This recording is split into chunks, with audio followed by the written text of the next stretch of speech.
शुद्ध शाकाहारी और जैन भोजन न मिलने के कारण देश विदेश की यात्रा नहीं कर पा रहे हैं तो हो जाइए निश्चिंत। पिछले 13 वर्षों से कार्यरत NFTT world private limited Nagpadi tours and travels ने 2025 में निकाले हैं जैन और शुद्ध शाकाहारी भोजन के साथ देश विदेश के ग्रुप टूर। कश्मीर, लेह, लद्दाख, हिमाचल, उत्तराखंड, 4 धाम यात्रा, विदेश में यूरोप, न्यूजीलैंड, वियतनाम, दुबई और सिंगापुर के ग्रुप टूर हेतु आज ही अपनी डेट चुने और टूर अभी से बुक करें। एक ऐसा ही माटी का रूप था, बुंदेलखंड पेवर माटी का एक घरगूदा था। बस यहां संसार था, परमार्थ नहीं था। बुंदेलखंड किसके नाम से प्रसिद्ध था? संसार के नाम से। परमार्थ यहां नाम की चीज नहीं थी। जितने भी सगत के साधु हैं सब एक ही बात कहते थे, बुंदेलखंड में कुछ नहीं है संसार के अलावा। संसार है, निर्मूल है, मंदिर है, तीर्थ क्षेत्र हैं, लेकिन वे भी सब निस्तेज हैं, निस्तेज है। वहां के लोगों में कोई ज्ञान तो है, पंडित तो हैं, लेकिन उस ज्ञान में निमित्त दृष्टि नहीं है। उस ज्ञान में उपादान की तो दृष्टि है। और सारा बुंदेलखंड का पंडित प्राय उपादान की तरफ लुढ़क गया था। उपादान उपादान उपादान, और उपादान जब जब दृष्टि उपादान की तरफ जाएगी संसार बिगड़ेगा। संसार में रहने वाला व्यक्ति उपादान दृष्टि पे जाएगा तो उसका संसार बिगड़ेगा, गृहस्थी बिगड़ेगी। वो संसार में जी नहीं सकेगा, ना खा सकेगा, ना बोल सकेगा, ना सो सकेगा, कुछ नहीं कर सकेगा। संसार में दृष्टि चाहिए, निमित्त दृष्टि चाहिए। उपादान दृष्टि वाले 1000 विद्वान आ जाएं तो भी जगत का कल्याण नहीं कर पाएंगे, स्वयं का भी नहीं कर पाएंगे। और निमित्त की दृष्टि जिसमें जाग जाए, निमित्त में ऐसी दृष्टि जाग जाए उपादान को पहचानने की, तो एक निमित्त सारे जगत का उद्धार कर सकता है। संसार में सबसे ज्यादा यदि कोई पतन की तरफ जा रहा था तो उसका नाम था बुंदेलखंड। यहां कोई साधुओं का आवागमन नहीं होता था। साधु लोग आते थे, महातीर्थों की वंदना करके और चले जाते। पूज्यवर शांति सागर महाराज वगैरह सब आए, वंदना करके निकल गए। मंदिर बहुत अच्छे थे, तीर्थ बहुत अच्छे, लेकिन वंदना किया और चले गए। ये मान के चले जाते थे कि यहां कुछ भी मिलने वाला नहीं है, क्योंकि यहां आचार नहीं है। विचार तो थे, विचार थे, लेकिन आचार नहीं था। कोई भी मुनि, कोई भी त्यागी वृत्ति विशेष प्रसिद्धि को प्राप्त नहीं हुए। पूज्यवर शांति सागर, वीर सागर महाराज, शिव सागर महाराज, बुंदेलखंड के किसी व्यक्ति ने जाके दीक्षा लेकर के कुछ ऊंचाइयां प्राप्त की हैं, ऐसा कोई उदाहरण नहीं है। कोई नहीं था, क्योंकि विचार थे। लेकिन जब एक महान संत, वो भी बुंदेलखंड में, क्योंकि वो भी संसार चर्चा शुरू थी कि बुंदेलखंड में कोई मतलब नहीं है, जाना है तो बस वंदना करने जाओ। सन 1974 में अजमेर के सोनी परिवार की सेठानी जी बुंदेलखंड की वंदना करके गए, तब उन्होंने कुंडलपुर के बड़े बाबा की प्रशंसा की। तो कुंडलपुर के बड़े बाबा की जो मूर्ति है बहुत अच्छी है, वंदना करने लायक है। और जितने साधु बुंदेलखंड जाते हैं तो मात कुंडलपुर के बड़े बाबा को ही निमित्त बना के जाते हैं। तो उनके शब्द सुनकर आचार्य श्री ने ही पूज्यवर ने ये संस्मरण सुनाया था, तो उनकी प्रशंसा सुनकर के ये भाव आया कि चलो हम भी बुंदेलखंड की यात्रा करा दें, बड़े बाबा के दर्शन करें। मां दर्शन करने का मन था और उनको तो लौटना था। जैसे सभी आचार्य किया कि आए और लौट के चले गए, अपने महाराज भी यही विचार करके आए थे। लेकिन देखो आचार्य श्री की निमित्त दृष्टि, आचार्य श्री की निमित्त दृष्टि, उन्होंने जब इन सारे बुंदेलखंडी के उपादानों को देखा तो उन्होंने देख करके उस निमित्त दृष्टि से बुंदेलखंड को ही अपनी साधना का स्थान बना दिया। जिस खान में एक कंकड़ भी नहीं निकलता था, आचार्य श्री ने ऐसी खान ओपन की है कि आज भारत में सबसे ज्यादा पिछीधारी कौन से प्रांत के हैं? बुंदेलखंड।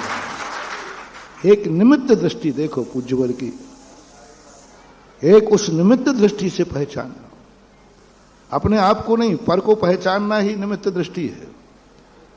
उन्होंने इस निमित्त दृष्टि से सारे बुंदेलखंड को देखा, बोले यहां बहुत कुछ अनमोल शक्तियां हैं, अनमोल वैभव है, ये कार्य किया। कल शाम को शांति धारा देख करके, वैसे हम आचार्य श्री के प्रति उपकार हैं और बुंदेलखंड का तो खास तौर से अनंत अनंत उपकार हैं पूज्य गुरुदेव आचार्य में, अनंत अनंत। ना तो ऐसा उपकार करने वाला कोई हुआ है बुंदेलखंड पर, और भविष्य की हम अब क्या कहें नई उम्मीद कम दिखती है जो आचार्य श्री ने उपकार किए। कितना दृष्टिकोण था उनका, कितने दृष्टियां थी। एक जैन संत की इतनी दृष्टि हो सकती है, ना तो शास्त्रों में पढ़ने में आया और ना दुनिया के मुख से सुना कि जैन संत के पास इतनी दृष्टियां हो सकती हैं। वस्तु अनेकांतमयी है, लेकिन दृष्टि अनेकांतमयी हो तो बेड़ा पार होता है। वस्तु तो अनेकांतमयी है, थी, है और रहेगी, लेकिन दृष्टि अनेकांतमय हो जाए तो जगत का उद्धार हो जाता है। उसी सोच में, उसी अनेकांत दृष्टि से शांति धारा उत्पन्न हुई। बुंदेलखंडी लोग अरे राम राम राम राम, बस सुबह गए भगवान को अर्घ चढ़ाया, अभिषेक किया और दुकान पर बैठ गए। बस सुबह भोजन करना, शाम को अंथव करना, इसके अलावा और क्या काम था? ये काम कभी बुंदेलखंड में तो क्या कहीं भी दिगंबर जैनियों में तो नहीं हुए। सोच ही नहीं था, विचार ही नहीं था। मां अकेला विचार होता था कि ठीक है जाप दे लो, पूजा पाठ कर लो, लेकिन ये शक्तियां, ये सोच आचार्य महाराज ने अपनी उस अनेकांत दृष्टि से प्रसूत किए। आज सारे जैन समाज से मैं कहना चाहूंगा कि शांति धारा जैसे प्रोजेक्ट पर जैन समाज को गर्व होना चाहिए। दिगंबर जैन समाज को एक गर्व होना चाहिए कि जैनी लोगों की भी वो योग्यता, और आज पूरे भारत को ऐसा एक सोच बनाना चाहिए कि शांति धारा जैसे प्रोजेक्ट को आचार्य श्री की जय मात्र बोलने से, नमोस्तु करने से मात्र उनके ऊपर उपकार नहीं होगा। उन्होंने जो अपने ऊपर उपकार किए हैं, इन उपकारों को अमर बना दिया जाए और सारे विश्व के लिए इतिहास बना दिया जाए, तो फिर हमारा बहुत बड़ा पूर्ण हो सकते हैं। हमारे यहाँ जो भी प्रोजेक्ट उन्होंने बनाए, हम जैनी चाहें तो शांति धारा के प्रोजेक्ट को सारे भारत का कीर्तिमान स्थापित करा सके। तुमसे कोई हम पैसा धेला नहीं मांग रहा, नहीं तो तुम लोग कहोगे महाराज कहीं उसी पे तो नहीं आ रहे। नहीं, मात्र इतना सा करना है, जो चीज तुम उपयोग करते हो और जो हमारी शांति धारा में है, बस दुनिया की उपयोग ना करके तुम शांति धारा का प्रोजेक्ट उपयोग करो, उतने में हो जाएगा। अभी एक मंजन दिखा रहे थे, नहीं शायद बुंदेलखंडी लोग मंजन नहीं करते होंगे, नहीं क्योंकि हम लोग नहीं करते इसलिए आप लोग भी नहीं करते होंगे, अपने आचार से भी नहीं करते थे। आप लोग मंजन करते हो कि नहीं? और महाराज 2-2 3-3 बार, है ना। कुछ नहीं करना, कुछ नहीं करना। सारे बुंदेलखंड का प्रत्येक दिगंबर जैनी एक नियम ले ले, हम मंजन करेंगे तो शांति धारा का मंजन करेंगे। बस हमने सबसे बड़ा दुर्भाग्य हमने देखा अपने दिगंबर जैनियों का, जो भी परोपकारी संस्थान खुलते हैं वो परोपकार के लिए होते हैं, स्वयं उसका उपयोग।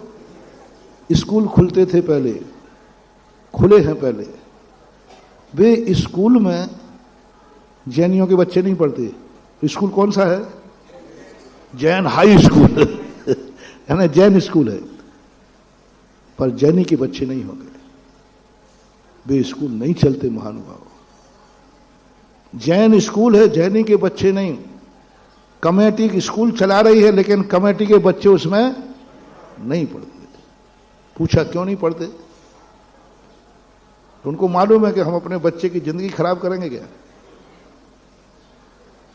ऐसी संस्था सबसे बड़ी चीज है। यदि दुनिया में अपनी वस्तु को प्रचार करना है तो जब भी कोई प्रतिष्ठान खुले, चाहे वो स्कूल हो, शांति धारा हो, मंदिर हो, तीर्थ हो, गौशाला हो, हाथकरघा हो, सबसे पहले नियम होना चाहिए कि जो समाज स्कूल खोले या कोई भी प्रोजेक्ट खोले, वहां की समाज नियम लेवे कि हमारे बच्चे इसी स्कूल में ही पढ़ेंगे। दूसरे नंबर पर कमेटी नियम लेवे कि हमारे बच्चे भली फ्री में पढ़ाना, आरक्षण कर दो भाई, ठीक है। वे स्कूल सारे जगत में प्रसिद्ध हो जाएंगे। आज पूरा मात्र इतना सा नियम लेना है, पूरी शांति धारा कमेटी के परिवारों में मंजन करना। ये मैं नहीं कह रहा हूं, ये तो मैं कह ही नहीं सकता क्योंकि मैं खुद नहीं करता, लेकिन यदि करो, यदि वो तो करोगे पक्का है यदि करो तो एक नियम हो जाए कि कमेटी के परिवार के अंदर कोई दूसरा मंजन नहीं होना चाहिए शांति धारा के अलावा। फिर दूसरा नियम होना चाहिए, कमेटी के रिश्तेदारों के यहां दूसरा मंजन नहीं आएगा। देखना मैं फैला रहा हूं। फिर तीसरा नियम होना चाहिए कि दिगंबर जैन समाज के अंदर, दिगंबर जैन समाज के घर में दूसरा मंजन नहीं आना चाहिए। हम किसी अन्य जाति की बात करूंगा ही नहीं। अभी अन्य जाति वालों को तो हम अलग ढंग से बेचेंगे, जब बचेगा तब ब्लैक में बेचेंगे। यदि ये अपन ने कर लिया कि दिगंबर जैनी जब भी मंजन करेगा उसके हाथ में, उसके बुरुश पर शांति धारा का मंजन होगा। बोलो महानुभाव, आप कल्पना करो अपनी शांति धारा कहां पहुंचेगी। कुछ विज्ञापन करना ही नहीं है, हो जाएगा। मैंने तो एक प्रोजेक्ट का एक का नाम लिया है, ऐसे सैकड़ों प्रोजेक्ट। अरे हम घी लेवें तो शांति धारा का लेवें। आज 250 गायें हैं। मेरा मन है कि इतना प्रोजेक्ट बने कि एक दिन शांति धारा में 2500 गायों से भी ऊपर करेंगे, होंगे, क्योंकि क्या बहुत बड़ी चीज। बस कुछ नहीं करना तुम्हें, 2500 गायब मैं कर दूंगा। क्यों, मेरे पे विश्वास नहीं? तुम मेरा साथ दो तो, तुम मेरा साथ दो तो। हर जैनी को एक नियम लेना है कि जैनी की रोटी पर यदि घी होगा तो शांति धारा का होगा, बस। और ज्यादा में तुमसे हमें कुछ चाहिए ही नहीं है, तुम तो खाओ आराम से, मजे करो। जैनी की कढ़ाई में यदि घी जाएगा तो बोल दो ना गए, बस। 2500 होने में तो क्या, और भी हो जाए तो कोई बड़ी बात। और इतनी बड़ी जमीन किसी क्षेत्र के पास नहीं है, इतना बड़े अनुकूल स्थान। मां समाज को जागना है। समाज यदि जागृत होकर के, बात बहुत बड़ी चीज है। सरल प्रोजेक्ट है, तुम्हें कुछ नहीं देना है, बस दिगंबर जैनियों को नियम लेना है कि हमारे घर में यदि घी की सुगंध भी आएगी तो वो शांति धारा की आएगी। जो औषधि तुम बाजार से लेते हो, ऐसी औषधि भी प्रोजेक्ट है। इतने मात्र से हम बहुत कुछ कर सकते हैं, क्योंकि साधुओं की सीमा होती है और जिंदगी की भी सीमा होती है। साधुओं की भी सीमा होती है और जिंदगी की भी सीमा होती है। यदि साधुओं की सीमा नहीं होती, हमारे आचार्य महाराज की यदि कोई सीमा नहीं होती, तो आज इस जैन धर्म को तो क्या, इस भारत को पता नहीं वो कहां ले जाते। लेकिन साधु थे ना वो, उनकी सीमाएं। और जीवन की सीमा नहीं होती तो हम आज सुबह देख करके मैं सोच रहा था, गुरुदेव 10 साल और रुक जाते, आपको कब बिगड़ रहे थे? आपको तो जाना था ही, 10 साल बाद चले जाते। कल्पना करो यदि 10 साल 15 साल पूज्यवर और रुक जाते। अभी तो परिवर्तन का युग आ रहा था, लेकिन जीवन की सीमा होती, निमित्त की सीमा होती। महानुभाव, निमित्त माचिस की काड़ी के समान होता है। निमित्त के भरोसे मत रहना, निमित्त के भरोसे जीवन के अंधकार को दूर मत करना, क्योंकि निमित्त माचिस की काड़ी के समान प्रकाश देता है। माचिस की काड़ी कितनी देर जलती है? कितनी जलाओगे? कितनी जलाओगे? बहुत बड़ी बात कह रहा हूं महानुभाव। चाहे भगवान महावीर हो, चाहे कुंदकुंद स्वामी हो, चाहे पूज्यवर गुरुदेव हो, चाहे आने वाले सब श्रमण हो, इन सब निमित्तों को माचिस की काड़ी के समान समझना। ये ज्यादा देर तक अपने बीच में रहने वाले तो फिर क्या करें? आप कौन सा मंजन करते हैं? तो साथी फुला के कहो ना, है? साथी फूले ही नहीं ले, क्योंकि करते ही नहीं हो। करते ही नहीं। और गर्व से कहो कि नहीं ये चीज है, तो सामने वाला भी देखेगा। तो इस प्रकार के अपन उस दीप काड़ी से जले हुए जो दीपक हैं, जो परोपकारी है, जो उपयोगी है, जो तुम्हारे जीवन में कहां आचार्य जी पहुंच गए। मंदिरों में बैठने वाले आचार्य परमेष्ठी, पूजन की थाली जिनके लिए लगती थी, आचार्य जी का सोच देखो, भक्तों की भोजन की थाली पर भी पहुंच गए, भक्तों के चूल्हे पर भी पहुंच गए।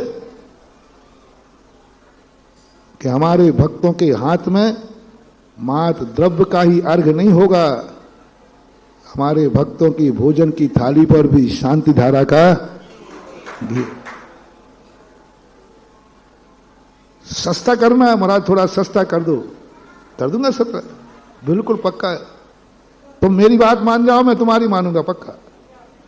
तुम पहले सारे भारत के दिगंबर जैनी एक नियम ले लो कि घी खाएंगे तो पक्का है सस्ता अपने आप हो जाएगा, क्योंकि जिस माल का प्रोडक्शन ज्यादा होता है, ऐसा आप लोग बताते हो, कम प्रोडक्शन हो तो महंगा पड़ता है और प्रोडक्शन ज्यादा हो तो सस्ता पड़ता है, अपने आप सस्ता होगा।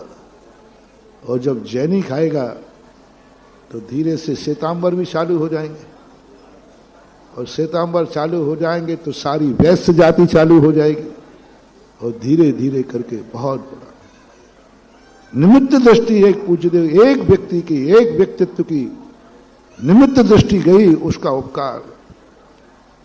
अब आ जाओ तीर्थ क्षेत्रों पर। ये बुंदेलखंडियों के जो तीर्थ क्षेत्र थे ना, ये मात्र साल भर में एक बार काम आते थे। गड़बड़ मत बोलना, मेला के दिन सभी क्षेत्रों की बात कर रहा हूं, बस साल में एक बार दो बार मान लो, सब इकट्ठे हुए, जुलूस निकाला, अभिषेक किया, और शाम को तो सब अपने अपने घर पहुंच जाते। धर्मशालाओं की जरूरत ही नहीं थी, पर मेले के काम आते थे। चाहे जितने भी क्षेत्र हमने देखे, कुंडलपुर भी देखा, पपौरा के सब ये भी है, लेकिन आचार्य महाराज ने ये क्षेत्र मेले के लिए नहीं, सदाबहार कर दिए। सन 1981 में, 82 में, शायद 82 की बात, 82 की, यहां शीतकाल में रहा हूं आचार्य सिंह के साथ। यहीं बीनावारा के से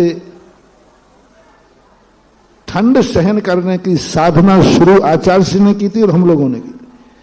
चला करके महाराज ठंड के दिनों में कमरे में नहीं, बरामदे में बैठते थे। यहाँ बरामदा था, शांतिनाथ भगवान के चारों तरफ, बीच में एक चबूतरा बना था, पंच परमेष्टि का मंदिर था, वहां भी एक चबूतरा था, और स्टेज जैसी बनी ना, ऐसे स्टेज पे मूर्तियां थी, उसके चारों तरफ एक बरामदा था, वहां आचार्य शीतकाल। और 1982 बीनावारा इसलिए मुझे स्मरण में है कि इसी भूमि पर पूरे संघ ने, मैंने भी समय सार कंठस्थ किया था। 450 गाथाएं आचार्य सिंह ने कहा, ये इतना विशुद्ध स्थान है, बढ़िया स्थान है, यहां अपन कुछ ऐसा अध्यात्म जिए। तो अध्यात्म समय सार जीते थे और समय सार कंठस्थ करते थे, सारा समय सार करते। आज बीनावारा को देख करके मैंने भगवान को नमस्ते नहीं किया है, उनको भी किया है, तो सही रूप से तो मैंने पूज्य आचार्य गुरुदेव विद्यासागर को नमस्ते। गुरु गोविंद दो खड़े, काके लागू पाओ, बलिहारी गुरु आपकी, शांतिधार ये बना है माटी के भगवान को। क्या बढ़िया महाराज ने, कितनी बड़ी देन। आज बीनावारा का मंदिर अमर हो गया, हजारों हजारों साल के लिए। लोग आचार्य सिंह के ऊपर ना जाने कितने आक्षेप, लेकिन महानुभाव, ये संसार बहुत बेकार है। जिन जिन ने उपकार किए, लोगों ने उनको भी छोड़ा नहीं। तो क्या समझ, कहां जाएंगे, क्या होगा। आचार्य सिंह को कितना झेलना पड़ा, कुंडलपुर हो, चाहे बीनावारा हो, चाहे भाग्योदय हो, चाहे अपनी गौशाला हो। लोगों ने आलोचना किए बिना बहुत सहन किया, बहुत सहन किया। विचार करो महानुभाव, आचार्य सिंह क्या ले गए, आज कुंडलपुर को अमर कर गए हैं। क्या ले गए तुम्हारे बीनावारा से, ईंट गारे के मंदिर को पाषाण का बना गए, अमर बन गए। आज लगता है कि हम किसी तीर्थ क्षेत्र पर और मंदिरों को देख के लगता है, लेकिन फिर भी दुनिया तो जैसी थी वैसी रहेगी। दुनिया तो जैसी थी, बोलो बोलो, लेकिन मेरे गुरु महाराज भी जैसे थे वो भी वैसे रहेंगे। उन्होंने दुनिया की परवाह नहीं की। उन्होंने मात अपनी आत्मा का और अपने भगवान का, अपने धर्म की तरफ गए। हमारे गुरु महाराज की विशेषता थी, उन्होंने कभी दुनिया की परवाह है वो सुनते ही नहीं थे। हम लोग कभी सुनाते थे तो एक बार आचार्य श्री को हम लोगों ने सुनाया कि देखो महाराज जी वो लोग ऐसा कह रहे थे, तो आचार्य श्री ने कहा सुनो, उन लोगों ने कहा कि नहीं कहा ये तो मैंने नहीं सुना, लेकिन तुमने कहा ये जरूर मैंने सुना है। तो हमारे मन को अशांत उसने किया कि तुमने किया? अरे ऐसा थप्पड़ मारा जम के, हम लोगों सब लोग बैठे थे। तो आचार्य ने कहा कि उसने ऐसा कहा होगा, कहा होगा, कहते रहते, पर उसने मेरे कान में तो मुझे तो अशांत नहीं किया ना। उसने अपना अशांत किया, अपना मुंह अशांत किया, अपना मन अशांत किया, लेकिन उसने एक काम अच्छा किया कि उसने पीठ पीछे बुराई की, मेरा मन अशांत। लेकिन तुम लोगों ने सुना के मेरे कान में किसने सुनाया? भगत ने कि दुश्मन ने? तो मेरे कान को अशांत किसने किया? क्या सोच था गुरु का, क्या सोच? एक मिनट में चुप कर दिया कि नहीं, उसने किससे कहा हमें पता नहीं है, लेकिन तुमने हमें सुनाया है तो हमारे कान में वो शब्द आया है, तो मन अशांत तो तुमने किया ना।